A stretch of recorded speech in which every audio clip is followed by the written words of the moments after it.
Mga palatandaan na mahal ko na ang isang tao. Una, kapag kasama mo siya, nakakaramdam ka ng security sa kanya. Yung feel mo na safe ka sa kanya, secured ka, kahit nga pagtawid sa daan, pinaparahan pa. Pagsakay sa sasakyan, inuuna ka, inaakay ka.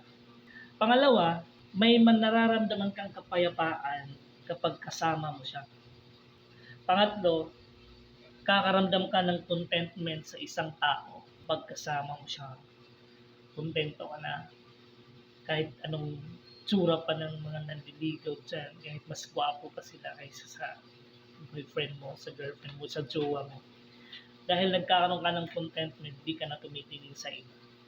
Pang-apat, may mga realistic vision ka na sa taong iyon at mahal mo pa rin siya sa kabila ng kanyang imperfection.